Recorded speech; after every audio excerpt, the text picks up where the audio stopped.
In the mid-1980s, the world economy was facing a significant challenge. The United States was running a massive trade deficit, meaning it was buying far more from other countries than it was selling to them. This imbalance was particularly pronounced with Japan, whose high-quality cars and electronics were flooding the American market. A strong US dollar made American goods expensive for others to buy, while making Japanese products incredibly cheap for Americans. This situation created immense political pressure in Washington, with many industries demanding protection from what they saw as unfair competition. Something had to be done to correct this course and prevent a potential trade crisis. To address this growing problem, finance ministers from 5 of the world's leading economies, the United States, Japan, West Germany, France, and the United Kingdom, met in New York City. The meeting took place at the famous Plaza Hotel on September 22, 1985. Their goal was straightforward but ambitious: to collectively intervene in currency markets to weaken the US dollar, particularly against the Japanese yen. The idea was that a cheaper dollar would make American exports more competitive and foreign imports more expensive, thereby helping to shrink the US trade deficit. This agreement became known as the Plaza Accord. The agreement was a remarkable display of international cooperation. Japan, under significant pressure from the United States, agreed to let the value of its currency, the yen, rise dramatically. This was a major concession. A stronger yen would make Japanese goods more expensive on the global market, which could hurt the country's export-driven economy. However, Japanese leaders believed that cooperating was necessary to maintain good relations with their most important ally, the United States, and to prevent the U.S. Congress from passing protectionist laws that would have been even more damaging to global trade. The immediate effect of the Plaza Accord was exactly what the finance ministers had intended. The value of the US dollar began to fall sharply against the Japanese yen and other major currencies. In just 2 years, the yen nearly doubled in value against the dollar. This dramatic shift was supposed to be the solution to the world's trade imbalances. It was seen at the time as a masterful stroke of economic diplomacy, a way for major powers to work together to steer the global economy away from a potential disaster. But for Japan, this solution would soon create a new and much larger set of problems. The Plaza Accord's success in strengthening the yen had a swift and severe impact on Japan's economy. With the yen's value soaring, Japanese exports suddenly became much more expensive for foreign buyers. This hit the country's powerful export sector hard, causing profits to shrink and threatening economic growth. To counteract this downturn, the Bank of Japan took decisive action. It dramatically lowered interest rates, making it much cheaper for businesses and individuals to borrow money. The government hoped this would stimulate domestic spending and investment, making up for the losses from weaker exports and keeping the economy humming along. This flood of cheap money had an explosive and unintended consequence. It ignited one of the largest asset price bubbles in modern history. With borrowing costs near zero, Japanese companies and individuals began to invest heavily, not just in productive businesses, but in stocks and real estate. The Nikkei stock index quadrupled in value between 1985 and 1989.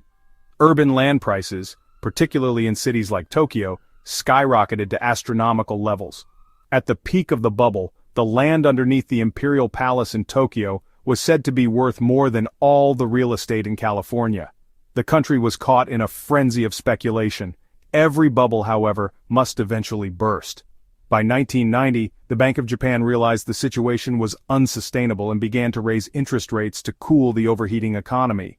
The effect was immediate and catastrophic. The stock market crashed, losing nearly half its value in a single year.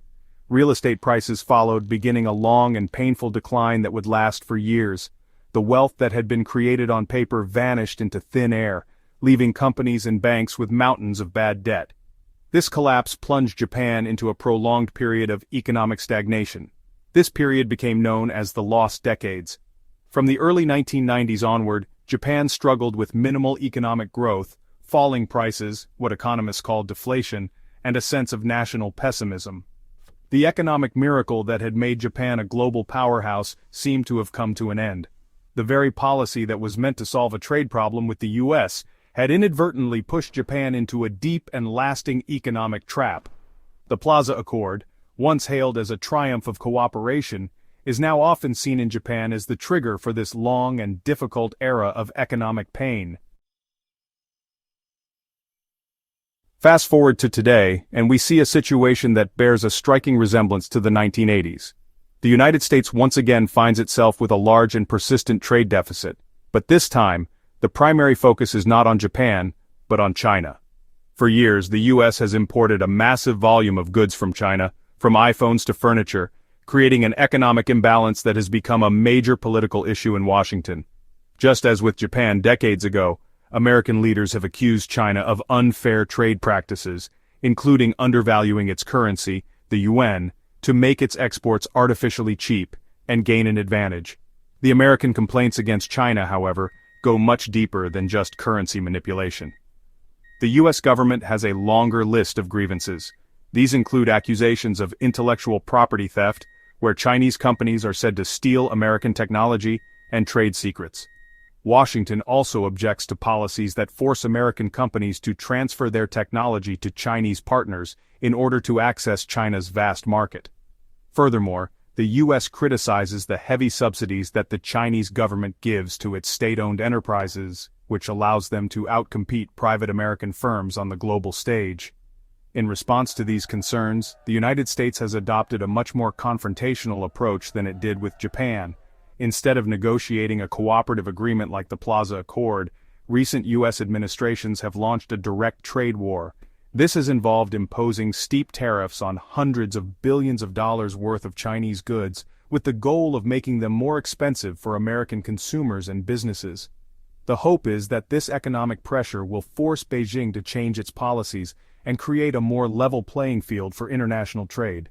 China, for its part, has not backed down. It has responded to American tariffs with its own retaliatory tariffs on U.S. products, targeting key American exports like soybeans and automobiles.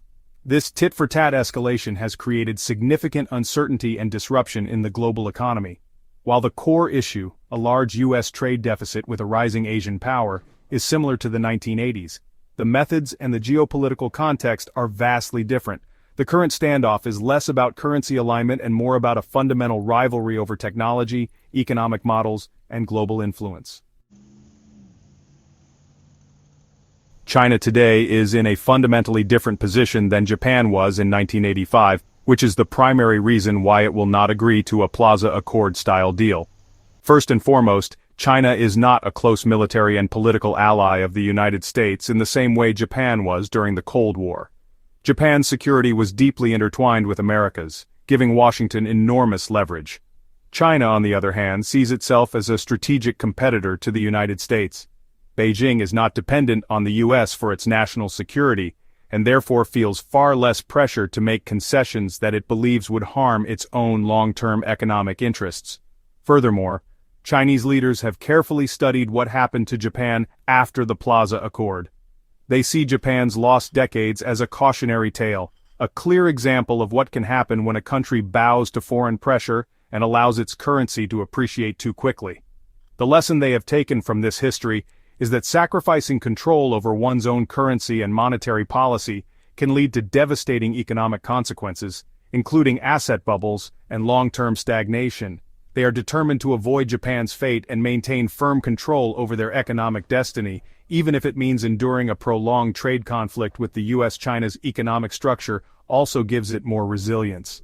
Unlike Japan in the 1980s, whose economy was overwhelmingly reliant on exports, China has spent the last decade working to build up its massive domestic market. It is actively trying to shift its economic engine from exports to domestic consumption. While American tariffs are painful, China's economy is now large and diverse enough that it can better withstand the shock. Its leaders believe that the country's huge population and growing middle class can provide a buffer against external pressures, giving them more room to maneuver in negotiations with the United States. Ultimately, the key lesson China has learned from the past is the importance of economic sovereignty. For Beijing, the current trade dispute is not just about tariffs or trade balances. It is about the nation's right to pursue its own path to development. This includes its Made in China 2025 plan to become a global leader in high-tech industries. China views American demands as an attempt to contain its rise and keep it locked in a subordinate position in the global economy.